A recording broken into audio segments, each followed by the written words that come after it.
Assalomu alaykum hammaga. Cambridge o'quv markazi tomonidan tashkil qilingan onlayn marafonning ikkinchi darsiga xush kelibsizlar. Bu darsda men sizlarga listening testi bo'yicha instruksiyalarni o'rtoqlashaman. Men ismim Erkin Sardor, men Cambridge o'quv markazida 3 yildan beri General English va IELTS kurslari bo'yicha dars berib kelaman.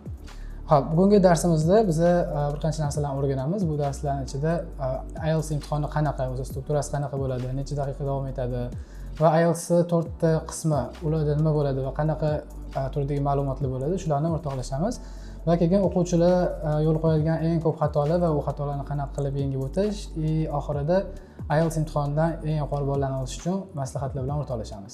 Bugungi mavzuyimiz bu IELTS listening testi va bugun bu testni qanday o'tadi, test strukturasi qanaqa va u testda nechta qismi bor, har bir qismida nima bo'ladi, qanday turdagi savollar bo'ladi va IELTS listening bo'yicha eng ko'p bo'ladigan xatolar va u xatolarni qanday yengib o'tish, eng oxirgi qismi eng zo'ri IELTS listening bo'yicha katta ball olish uchun nimalar qilish kerak. Birinchisi bu IELTS testi strukturasi. IELTS test o'zi 30 daqiqa davomida etadi va yana sizlarga qo'shimcha 10 daqiqa javoblaringizni javob varaqasiga yozib olish uchun qo'shimcha vaqt beriladi. Bu vaqt ichida sizlar bemalol javoblarni tekshirib, javoblarni test varaqasiga yozib olsangiz bo'ladi. IELTS testida 4 ta qism bo'ladi va bu qismda parts deb ataladi, 4 parts. Har bitta qismida 10 tadan savol, ya'ni umumiy 40 ta savol.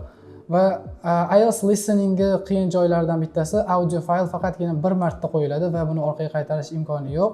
Shu IELTS testining eng qiyin joylaridan biri hisoblanadi va yana boshqa tarafi boshqa testlardan ajralib turadigan IELTS testda sizlar multitasking, ya'ni har xil vazifani bir vaqtda bajarishingiz kerak.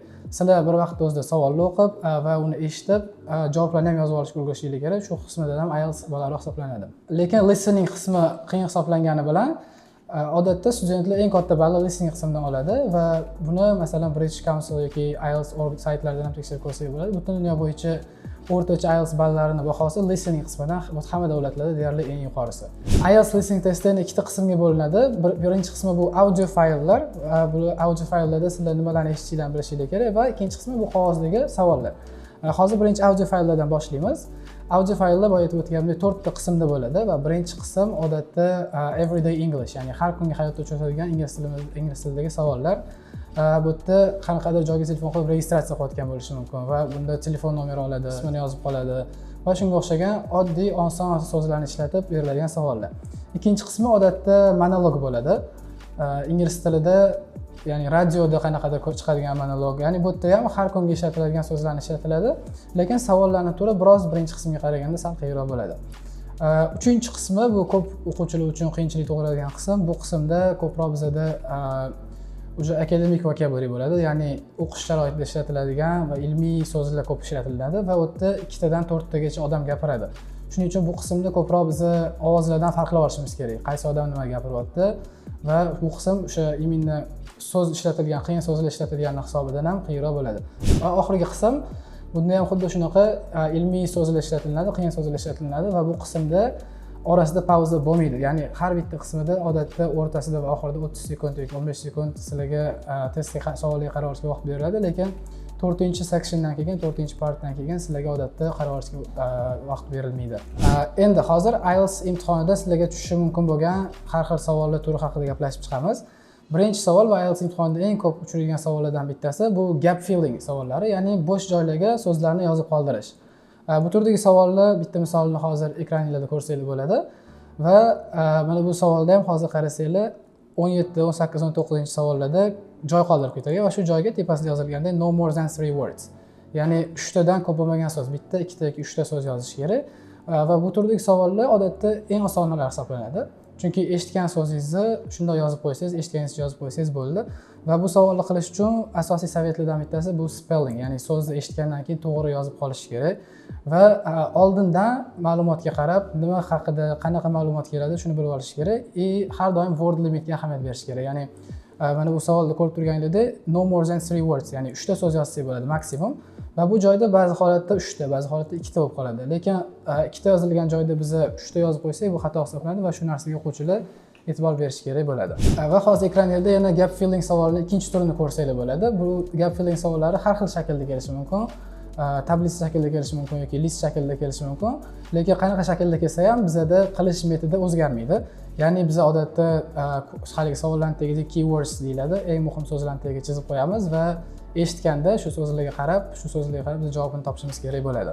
Keyingi turdagi savol bu short answers va bu turdagi savollarda biza qisqa javob berishimiz kerak. Ya'ni bizga savol beradi, ko'rib turganingizdek, masalan, how did students do their practical lessons deb savol bergan bu savolda. Va bu yerda asosiy qaraladigan narsa question word, ya'ni savolni boshidagi so'z bizga qanaqa turdagi javob kerakligini ko'rsatib beradi. Masalan, bizdan what time deb so'rasa savolda, ya'ni biz javobini o'zi oldindan bilishimiz kerak, qanaqadir soat eshitishimiz kerak. When desa qachon, ya'ni qanaqadir kun yoki data bo'lishi kerak. Where desa bu qanaqadir joyi so'rayapti bizdan. Oldindan biz shu narsani bilishimiz kerak va bu yerda ham spelling juda muhim, chunki bu yerda boshqa savollardagi ABCD deb yozmaymiz javobini, so'zni o'zini to'liqligicha yozib beramiz. Shuning uchun spelling xatolari har doim studentlarda ko'p uchraydi va buni e'tiborga olish kerak. Keyingi turdagi savol, bu ham studentlarni ko'p qiynaydi, multiple choice deyiladi. Ya'ni sizlarga bir qancha variant beriladi va u variantlarni sizlar tanlab chiqishingiz kerak bo'ladi. Multiple choice ikki xil bo'ladi. Birinchi turi bu ikkita savol bittada beriladi, ya'ni hozir ekranda ko'rib turganingizdek A, B, C, D, E 5 ta faktor berib, bitta savol berib va bu savollardan ikkita variant tanlashingiz kerak, ya'ni qaysi ikkitasi to'g'ri deydi yoki qaysi ikkitasi bilan masalan studentlar rozi qaysi ikkita fikrga. Va ikkinchi turdagi multiple choice savol bu bitta savol va 4 ta variant bo'ladi. Multiple choice savolni qiyin tarafi bu IELTS listeningdagi eng uzun savollardan bittasi va juda ko'p o'qish kerak. Multiple choice savolni ham 4 ta variant bo'ladigan bo'lsa, audiolarda bizda hamma 3 ta noto'g'ri variantini aytib chiqadi va 4-chi to'g'ri variantini iloji boricha boshqa so'zlar bilan, ya'ni paraphrase qilib turib aytadi. Shuning uchun iloji boricha e'tiborli bo'lib va oldindan ko'p o'qish kerak. Va bu testni eshitganimizda har doim kerak emas bo'lgan, ya'ni qaysidir javob uchun noto'g'riligini eshitib qolsak, uni cross out, ya'ni o'chirib tashlash kerak bo'ladi bu savollarni. Va boya aytganimdek, noto'g'ri variantlardagi so'zlarni testda har doim audioda aytadi. Va agar o'quvchilar so'zni eshitib turadigan bo'lsa, ya'ni qaysidir so'z kelsa, hozir men shu javobni belgilayman deydigan bo'lsa, bu xato qilib qo'yishadi, ko'p adashishadi va shuning uchun biz bu turdagi savollarda har doim so'z uchun emas, ya'ni ma'no qidirishimiz kerak. Audioda o'zi nima demoqchi, ya'ni qaysi so'zni ishlatyapti emas, umumiy ideyasi nima bu speaker, shuni eshitishimiz kerak. Keyingi savol bu matching, bu ham multiple choice ga o'xshashib ketadi, lekin bu yerda odatda bizda ikkita tablitsa beradi. Bittasi savollar va ekranda ko'rib turganingizdek 25 dan 30 gacha bu savollar va A dan H gacha bu variantlar. Matching qilib chiqish kerak, ya'ni bu turdagi savollar ham sal qiyinroq hisoblanadi o'quvchilar uchun. Bu yerda juda qattiq fokus, ya'ni konsentratsiya kerak test uchun, chunki ozgina chalg'ib qolsak o'tib ketadi javob va biz ulgurmay qolamiz qilishga, yozishga. Bu yerda sirazi qarab turib ko'pincha bir xillarida grammatika bo'yicha to'g'ri kelmay qoladi narsalar, bir xillarida logika bo'yicha to'g'ri kelmay qoladi va o'sha noto'g'ri javoblarni biz sirazi o'chirib tashlashimiz kerak va har doim fokus qilib turishimiz kerak. Qaysidir javob ishlatgan bo'lsak, sirazi uni o'chirib tashlash kerak, keyingi savollarda bizani u chalg'itmasligi uchun. Keyingi turdagi savol bu map yoki diagram, ya'ni karta yoki qanaqadir diagramma beradi sizlarga, ekranda ko'rib turgandek va sizlarga aytadi, masalan, to'g'riga yurib o'ngga qayrilsang, o'ng tarafingda ikkinchi xona bu mana shu coffee room deydi. Va sizlar shu coffee room qaysi xonaligini, ya'ni harflar bilan yozib berishingiz kerak bo'ladi. Bu turdagi savollar odatda oson bo'ladi, uni qiyinchilik tug'dirmaydi o'quvchilarda, lekin bunda biz qalam bilan yurg'izib turish maslahat beraman. Masalan, to'g'riga yurib o'ngga qayrilsang deganda o'sha vaqtda o'zida qalamni olib test ustida, qog'oz ustida yozib turish maslahat beraman. O'shanda navigatsiyada adashib qolmaydi. Va yana ko'p narsalarga qarash kerak. Masalan, bir xillarda kartalarda south, north, east deb beradi. Bu narsalarni hisobga olib, shu narsalarga qarab orientir olsa ham bo'ladi. Hozir ko'rib chiqqan savollarimiz, ya'ni gap filling, short answers, maps, diagrams, multiple choice, matching bu savollar IELTS listeningdagi eng asosiy savol turlaridan hisoblanadi va hozir aytgan maslahatlarimga agar amal qilib ko'proq praktika qiladigan bo'lsanglar, bu mashqlar sizlar uchun juda ham oson bo'lib qoladi. Videomiz keyingi qismida biz studentlarni eng ko'p uchraydigan problemalari, xatolari shu haqida gaplashib chiqamiz va bu problemalarni hozir sizlar bilan studentlar eng ko'p uchraydigan muammolar va qiyinchiliklarni ko'rib chiqamiz va bu qiyinchilik va muammolarni qanaqa qilib yechish, qanaqa qilib bu xatolarga yo'l qo'ymaslik va shu haqida gaplashamiz. Birinchisi listening testida bu eng asosiysi losing focus, ya'ni test qilayotgan vaqtda odam konsentratsiyasini yo'qotib qo'yadi va diqqat jamlamay qoladi. Shuning hisobidan bir nechta savollar o'tib ketib qoladi. Bu eng katta xatolardan bittasi. Listening test boya aytganimdek bir martagina qo'yiladi va savolga javob o'tkazib yuborsangiz buni boshqa hech qayerdan ola olmaysiz va u savol o'tib ketadi. Bu xatoni qilmaslik uchun iloji boricha diqqat jamlab, hech narsaga chalg'imang va butun e'tiboringlarni shu qog'ozga, shu testga qaratib o'tashingiz kerak bo'ladi. Keyingi xatolardan bittasi bu poor time management, ya'ni vaqtni yaxshi kontrol qilish olmaydi o'quvchilar. Bir xillarda oxirgi sectionni qarashga ulgurishmaydi savollarini. Bir xillarda vaqt yetmay qoladi yoki даже oxirida 10 minut berganda ko'chirishga ham ulgurmay qolishadi. va shuning uchun vaqtni diqqat bilan ishlatish kerak. Odatda listeningda test boshlanishidan oldin, test o'rtasida va test oxirida har bitta sectionni pauza berilsa, test oxiridagi pauza listeningda audioda aytiladi, sizlar testni tekshirib olishingiz uchun deydi, lekin hech kim buni tekshirmaydi. Ya'ni bu vaqt ichida keyingi sectionlardagi savollarni qarab vaqtni unumli o'tkazishingiz kerak. Keyingi xatolardan bittasi bu menimcha listeningda eng ko'p uchraydigan xato, studentlar so'zni topishadi, nima javob bo'lishini bilishadi. Lekin uni answer sheetga ko'chirayotganda yoki haligi savollar o'ziga yozayotganda spelling mistake, ya'ni so'z noto'g'ri yozilib qo'yishadi. Bitta harf qolib ketadi so'zni yoki ko'pincha oxirida s harfi qolib ketadi yoki ed qo'shimchasi qolib ketadi. Shu xatoni qilganda ham bu xato hisobga olinadi. Ya'ni sizlarning javobingiz noto'g'ri hisoblanadi buni qilsanglar va sizlar bekorga topgan javobingiz uchun ball yo'qotasizlar. Va yana oxirgi xatolardan bittasi, studentlar boya aytgandek, agar javobni o'tkazib yuboradigan bo'lsa, mabodo answer sheetni bo'sh qoldirishadi. Ya'ni ABCD variant bo'ladi ularda va ular javob topamadimi, unda bo'sh answer sheetda, ya'ni 3 ta yoki 4 ta javob qoldirib ketishadi. Oxirida answer sheet topshirishdan oldin siz javob o'tkazib yuborgan bo'lsanglar ham guessing, ya'ni taxmin qilishingiz kerak. Logikaga asoslanib, bundan oldin eshitgan audiolaringizga asoslanib, qaysidir variantni taxmin qilsa, shunda ko'proq javob topish, ko'proq to'g'ri javob topish va balandroq ball olish imkoniyati bo'ladi. Endi boya aytganimizdek, qanaqa qilib listeningdan baland ball olish haqida gaplashamiz. Eng asosiy narsalardan bittasi bu using time effectively yoki pre-reading deb nomlasak bo'ladi. Ya'ni har bitta savolni oldindan o'qib olishimiz kerak. Nimaga? Chunki boya aytganimdek, listening bu multitasking narsa ko'p bo'ladi listeningda. Sizlar o'qib, eshitib, barobar yozish juda qiyin bo'ladi. Shuning uchun bularning bittasini hatto oldin qilib olish kerak va oldin qilsa bo'ladigan, ya'ni audio boshlanishidan oldin qilsa bo'ladigan narsa, yagona narsa bu reading.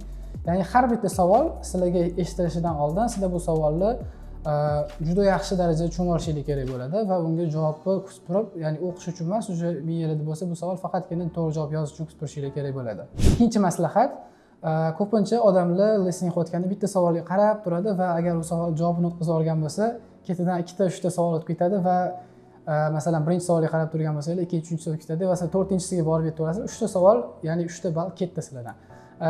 Bu xatoga yo'l qo'ymaslik uchun va buni to'g'irlash uchun bizda eng yaxshi strategiyalardan bittasi 2 ta savolga qarash kerak.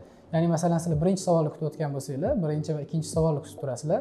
Agar mabodo birinchi savolni qaysidir so'zlarni tushunmasdan o'tkazib yuborsanglar va sizlar birinchi, ikkinchi savol kutayotgan taqdirda ikkinchi savol audiosi kelganda sizlar ikkinchi savoldan davom etib ketasizlar. Ya'ni ikkinchi, uchinchi, to'rtinchi savol sizlarda просто birinchisini kutayotgan vaqtingizda o'tib ketmaydi. Va uchinchisi bu pre-guess, ya'ni oldindan taxmin qilib ko'ring. Multiple choice savollarda bu uchinchisi bu pre-guess, ya'ni oldindan taxmin qilib ko'ring. Bu gap filling savollarda bu zo'r ishlaydi. Masalan, sizda so'z yozishdan oldin article turibdi, a artikli. Va a artikldan oldin biz bilamiz noun yoki adjective plus noun keladi. Va sizlarning javobingiz shunaqa bo'lishini bilasizlar va shu turdagi so'zni kutib turasizlar. Yoki masalan, tablitsa qilayotganimizda bizda where degan kolonkasi bo'ladi va qayerda degani. Va o'sha joyda joy kelishi kerak. Shu joy nomini kutib turasizlar. Oldindan sizlar bilasizlarki, sizlarning javobingiz joy bo'lishi kerak va audioda qachon joy kelsa, o'shanda diqqatingizni yaxshilab jamlab, o'shani yozib olishga harakat qilasizlar. Va grammatikadan juda ko'pchilik xato qiladi. Masalan, grammatikada bizda bo'ladi people deb yozgan bo'ladi va keyingi so'z masalan are bo'lsa, biz unga nisbatan grammatik jihatdan noto'g'ri keladigan so'zni shaklini yozib qo'yishimiz mumkin. Masalan, fe'l yozib qo'yishimiz mumkin. Bu joyda fe'l bo'lsa, continuous bilan bo'ladi, ya'ni ing qo'shilishi kerak. Lekin listening chala eshitgan holda biz ing qo'shmasdan turib yozib qo'ysak, bu ham xato hisoblanadi va o'shaning uchun listening qilib bo'lganingizdan keyin oxirida 10 minut davomida sizlar answer sheetga ko'chirayotganingizda javobinglarni grammatika jihatidan har bitta javobni tekshirib chiqinglar. Ya'ni bu gap mana shu so'zni qo'yganimdan keyin grammatika jihatdan to'g'rimi? Spelling jihatdan to'g'rimi? Oxirida bu so'zda s bo'larmidi? Yoki masalan bu so'z o'rtasida 2 ta r, 2 ta p harf ishlatmasmidi? Shunga o'xshagan savollar bilan oxirida o'zingizlarning javobinglarni tekshirib chiqishingiz kerak bo'ladi. Va oxirgi maslahatlardan bittasi bu focus, concentrate degan narsa. Boya aytganimdek, eng asosiy narsa listeningda bu konsentratsiya. Ya'ni ko'pincha ko'ramiz, o'quvchilar bo'ladi, dars jarayonida listening test deganda ularda 40 tadan 39 ta, 38 ta, 35 ta chiqadi. Lekin asosiy testga kirganda ular hayajonlanadi yoki konsentratsiyasini yo'qotib qo'yadi va shu sababli ular 30 ta, 32 ta to'g'ri javob topib chiqadi. Bunga asosiy sabab shu aytganimdek konsentratsiyani diqqat jamlamaslik va shuning uchun o'zingizga har doim listening test davomida eslatib turishingiz kerak, sizlar diqqat jamlashingiz kerak. Va yana ko'p o'quvchilardan keladigan savollardan bittasi bu listeningni qanaqa oshirsam bo'ladi, nima qilishim kerak? Listeningni oshirish uchun ikkita strategiya bor. Birinchisi bu general listening, ya'ni umumiy ingliz tilida listening, faqat IELTS listening emas, umumiy listening oshirish kerak va buning uchun sizlarga podcast, TED Talks yoki boshqa ingliz tilidagi kino va seriallar foyda beradi. Ikkinchisi bu IELTS listeningni o'zini oshirish bo'yicha. O'zini oshirish uchun biz faqatgina practice qilishimiz kerak. Ya'ni testni olasizlar, test qilasizlar va u testda javoblarni ko'rasizlar. Masalan, sizlarda 30 ta chiqsa 40 tadan 10 tasini nega xato qildinglar? Bu xatolarni nima uchun qildinglar va qanaqa qilib buni to'g'rilasa bo'ladi? Har safar test qilganda analiz qilib, testinglarni test ustida ishlash kerak. Masalan, IELTS testining audiosining transkriptini ko'rsa bo'ladi, ya'ni tekst qilib yozilgan varianti va u tekstni masalan sizlar audioda nimadir so'z tushunmagan bo'lsangiz, u so'zni yozib qo'ygan. Ya'ni shu so'zni ko'rib sizlar, bu so'z demak shunaqa talaffuz qilinar ekan. Buni talaffuzini ham o'rganasizlar va umumiy listeninglar ham, IELTS listening ham shunda oshadi. Bugungi videomiz uchun tayyorlangan materiallar shulardan iborat edi va darsimiz oxirida biz sizlarga checklist tayyorlaganmiz. Bu checklistda sizlar full test, IELTS listening full testlarini topsanglar bo'ladi va u full testlar uchun audiolar, testlarning o'zi, javoblari va transkriptlar bor. Buni qilib, sizlar o'zingizlar bilminglarni tekshirsanglar bo'ladi va testlar IELTS listening bo'yicha chiqqan eng oxirgi kitoblardan bittasidan olingan. Va bundan tashqari general listening, ya'ni umumiy ingliz tilini listeningni oshirish uchun sizlarga bitta ikkita YouTube kanallarni maslahat qilamiz. Bu kanallar har xil podkastlar, BBC kanallari va TED Talks kabi shoularni ko'rsatadigan kanallar. Agar bu kanallarni eshitib, ko'proq o'sha haqida ma'lumot olsanglar, dunyoqarashingiz ham oshadi va ingliz tilidagi umumiy listening testinglardagi darajangiz ham aniq oshadi. Ushbu cheklistingizni yuklab olish uchun Telegram kanalimizga o'ting va u yerda turgan oxirgi PDF fayllarni yuklab oling. Sizlar bilan Mr. Sardor bo'ldi. E'tiboringiz uchun rahmat. Ko'rishguncha.